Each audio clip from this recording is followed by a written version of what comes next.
Hello. Very quickly, before we get started on today's podcast, I wanted to tell you about another podcast you can listen to that will be available soon. In fact, it might already be there. Freshly Squeezed is a new music podcast for people who want to discover new music and maybe listen to a tune from their next favourite band. So this show is about classic albums. That show is about future classic albums. You can find it now. Give it a search. Freshly Squeezed, a new music podcast. Type that into your search engine. It should pop up. You can click follow and you'll get the next episode as soon as it's ready. And here's a little taste of what's in store before we get on with today's XS Long Player. Imagine being in the crowd when the Sex Pistols played the Lesser Free Trade Hall. Tell us, what's it like to have bad taste? Or in the room when Alan McGee discovered Oasis at King Tut's. Yes, let's go! Or even being in the Grapes in Sheffield when Alex Turner and co played their first ever gig as the Arctic Monkeys back in 2003. This is where that becomes possible. Freshly Squeezed is a new music podcast to help you find your next favourite band, introduce you to some of the freshest sounds around, and get you in on the ground floor as they become the next big thing.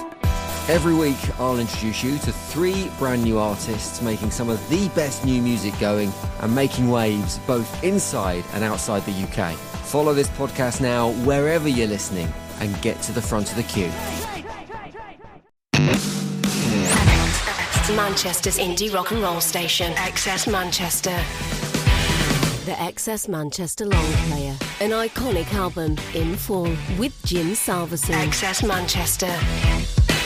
Hello, how you doing? I'm Jim. How do you fancy hearing about one of the greatest albums ever made? That's what the XS Long Player is all about, taking classic albums and talking about them with the people who made them. We've done some absolute belters in the past. If you are new to the podcast, go and check out the back catalogue. I am sure one of your favourite ever albums has been covered, and you can hear from one of your favourite artists talking about one of your favourite albums. What's not to like? But today, we're going back 15 years to the debut album from Circa Waves. You've probably seen they've got a brand new album out now. It's called Death and Love Pt1, and we will talk about that album a little bit later on in this chat, but it will be primarily focused on that debut album, Young Chasers, the album that catapulted the band into the spotlight.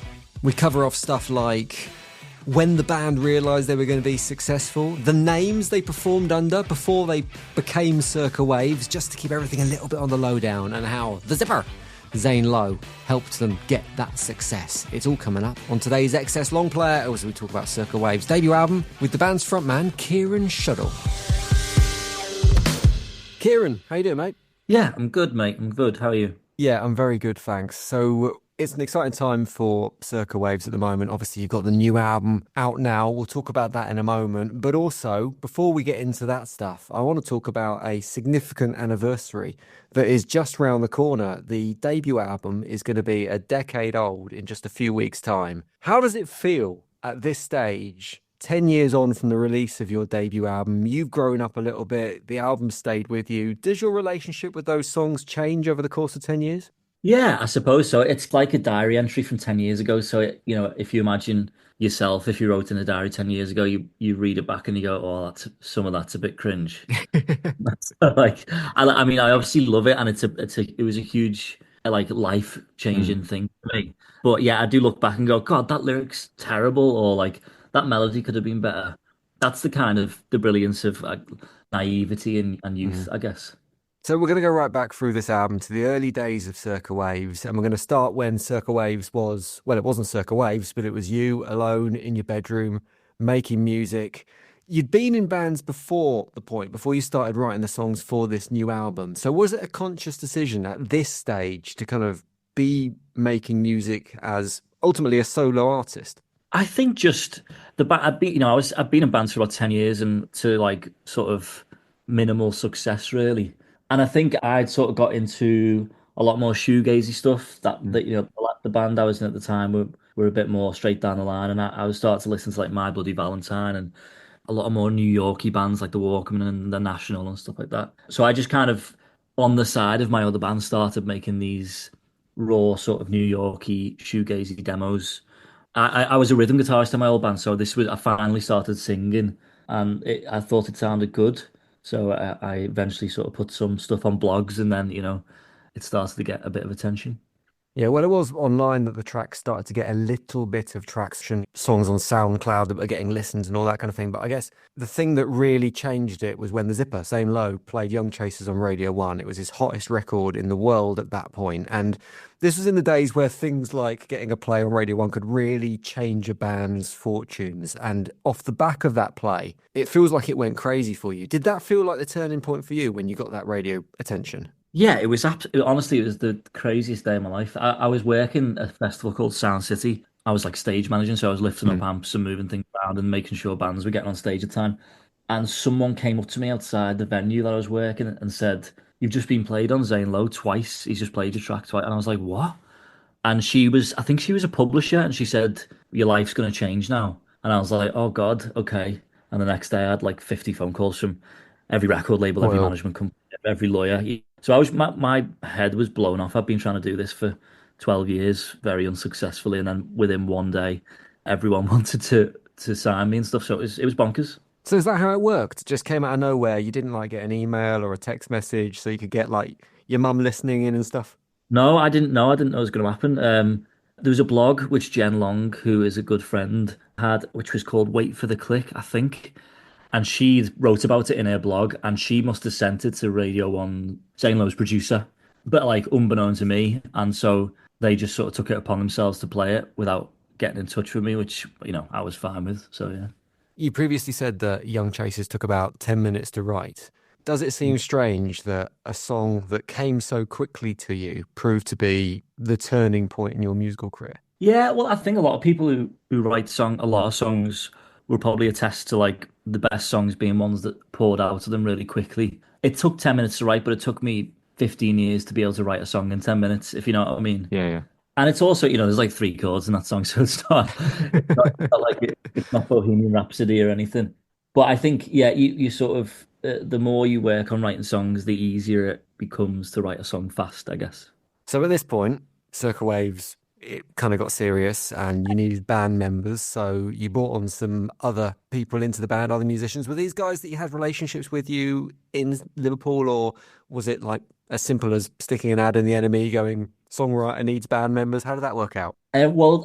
Joe, when I was stage managing at Sound City, Joe from one of the bands, he was playing in a band called Vasco da Gama, who were a great band. And he kind of came up to me and was like, "I'll play guitar for you," when he was drunk. And I was like, "Well, yeah, you'll do," even though he's a bass player. And then I was doing some work experience at a publishing place called Centric, who I'm actually published by now. And a guy there recommended two guys he lived with, who was the drummer and bass player. So they joined. I got band members really fast. And I got quite lucky that they were, normal humans. I understand that when you started playing gigs, because it was kind of like almost the success came before the band, you had the attention, like you say, you had all those calls and emails of A&R people and labels, but you hadn't had that kind of gig experience as a unit. So when you started playing, you didn't actually play under the name Circa Waves. No, no, that was I met with our management company who were really awesome. They managed like Maximo Park and Two Door Cinema Club. And their first recommendation was like, "You're not a good live band yet. You need to go and play gigs together." But Right. there was so much attention on the name from like the Radio 1 playing stuff that we did a bunch of gigs under the name Wet, Wet, Wet, Wet, Wet. Right. Um, and Nice. also and also Malkovich Malkovich. So we did a bunch of gigs with like a band called Crocodiles and a few other random shows, and it was really important to do, and I definitely got our like because we were rubbish live, the first five gigs, and then we sort of gradually became an all right band. Did you notice people in those gigs kind of slowly clocking onto who you were? Because the tunes were getting attention. So people knew the tunes. So even if they were turning up to these gigs without knowing who Malkovich were, they might have recognized the music. Did you have those moments of realization? Not really, no. It was a really good covert operation. No one got onto it, and we when we first came out as Circa Waves and did our first shows, we were like a decent band. So we got away with it, I think. In terms of making the album and put it together, obviously a lot of the early recordings were quite DIY, they were quite bedroom. Once the album in full was getting pulled together, did you keep that kind of DIY sentiment or were you carted off to Rockfield or something like that? I still was aware. I kind of was aware of how I wanted it to sound, but we did get a guy called Dan Gretsch, who's like an incredible producer. He's a big mixer now. So we went to a place called Rack Studios, which was awesome, and yeah, really expensive and like not DIY at all. Um, which is a classic major label situation. But we sort of made it sound as still as scrappy and as raw as we could, but just refined by an amazing producer. Do you remember the experience of making the album and whether there were kind of nerves and pressure going into it? Because I found an interview that you gave to NME back in 2014, and you play it very cool. You're kind of saying how relaxed you are about making the album, how it feels very chilled out. Is that exactly how you remember that experience being? Yeah, I think so. I mean, I'd written most of the songs, so there wasn't the pressure to finish writing it or anything.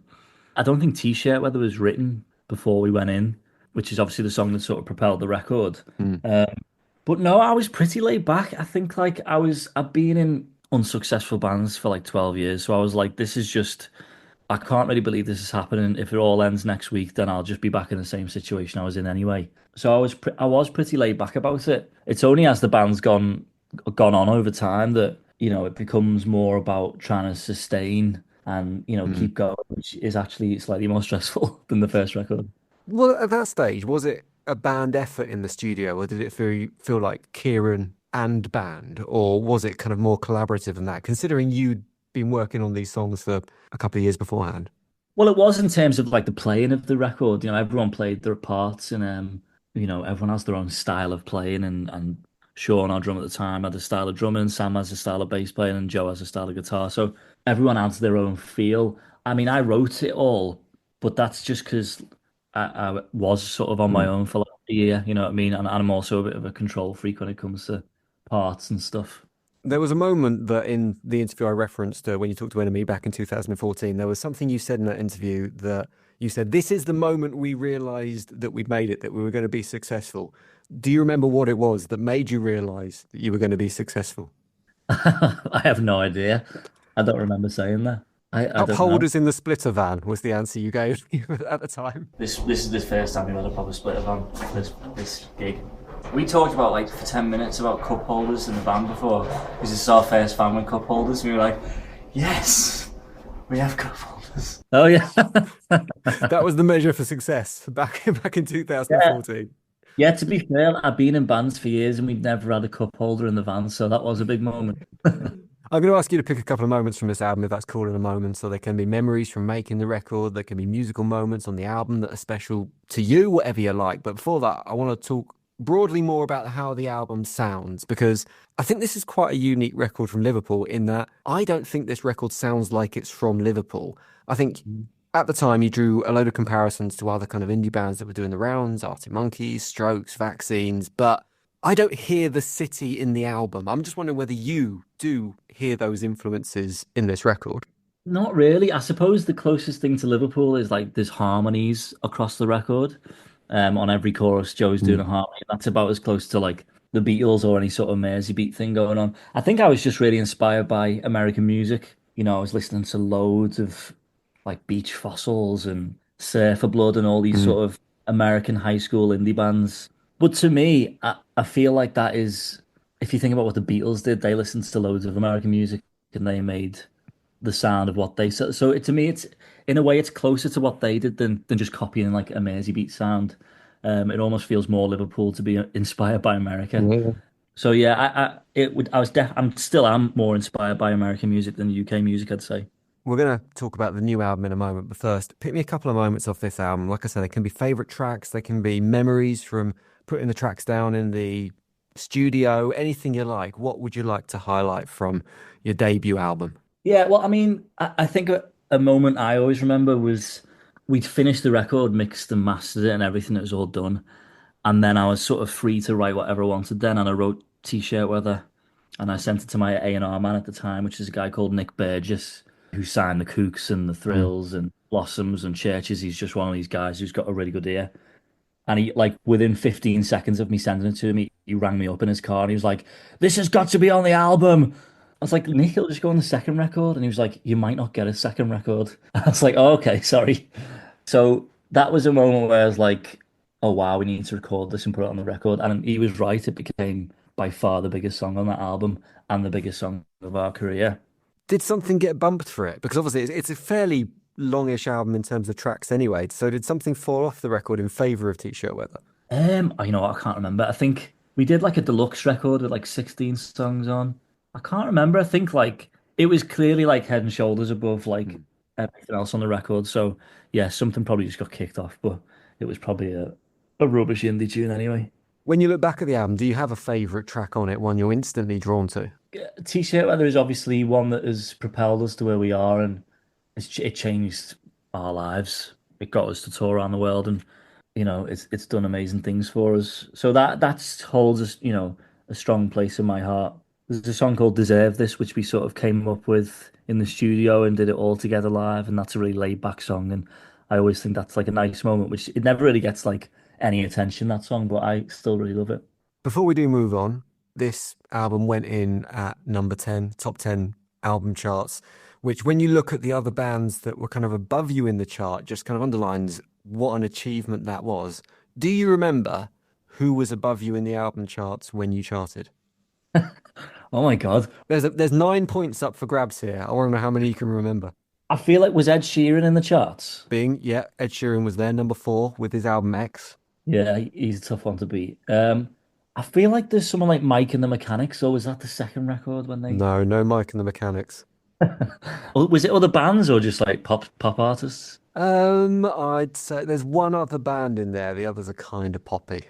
Oh my God, 2013. Is it not like just Taylor Swift and stuff like that? Yeah, Taylor Swift is in there with 1989. It was also I'll go from number 5 upwards. Sia was number 5. You got Ed Sheeran number 4, Sam Smith at number 3, who was massive at the time. James Bay with Chaos and the Calm was the Yeah. number 2, and then the Prodigy beat you to number 1 with The Day Is My Enemy. You're up against the Prodigy. I mean, Yeah, I don't mind losing to them. I mean, just to get in the top 10 is so difficult against these behemoths of the music world that yeah, it's nice. And every time we release a record, I swear Ed Sheeran hears about it and releases something new.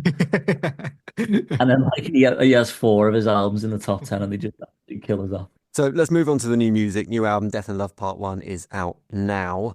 As we've been talking about the debut album, as in order to move between the two, so you said at the time of release of the debut that it would be a great alternative soundtrack to Top Gun. You said if you sat down and put the album on and watched Top Gun, it would fit perfectly. So what film would you pair this new album with? Oh my goodness. Maybe like Dazed and Confused, like a bit of a sort of coming of age movie with a bit of darkness and heart to it. So the new record has been pegged as, and I like this term in the kind of PR that came with the album, it was pegged as terrifying and liberating to write. And that all comes from the conception of the album, which is your own personal story. Now, I know you're going to get fed up of telling this story time and time again as you talk about this album, but for those who don't know what happened whilst this album was being written, what did happen? I basically just, I think it was like nearly 2 years ago now, just had like mad pains in my heart, like a squeezing sensation, which I'd never felt before. And the doctors were like, oh, it's this infection. Don't worry, just carry on touring. So I did like 3 tours and then was still in loads of pain when I got back, basically on stage, felt like I was going to collapse every night. And then when I got back, I went for a proper heart scan. And the next day they called me and said, oh, one of your arteries is fully blocked. You need to come to hospital to have an operation right away. So within 2 days, I was in Broad Green Heart and Chest getting operated on and getting a sort of a thing sent up my arm into my heart to open my heart up and make it sort of functionable again. And so Yeah. was writing the tunes, writing the album, did that almost become a kind of coping mechanism to help you get through that process and the kind of the realization that you might not make it, I guess? I think it certainly helps. I never set out to be like, I don't think I wake up and go like, oh God, I need to write a song, otherwise I won't be able to deal with this. It's just sort of, I write songs anyway. And I think like if you speak to any songwriters, you often just sort of make weird noises with your mouth until like one word or a syllable comes out. And just naturally like words about what I've been through started coming out and melodies that felt connected to it really. And I always think of like big trauma or big moments in your life, like good melodies are made from it. So just naturally, I think a lot of the like melodies were quite strong because of how sort of hyper emotional I was about this thing that happened. So it all came quite naturally, really. And it's, I've realized over time that it has been really cathartic. And very much like a sort of free therapy for me, you know.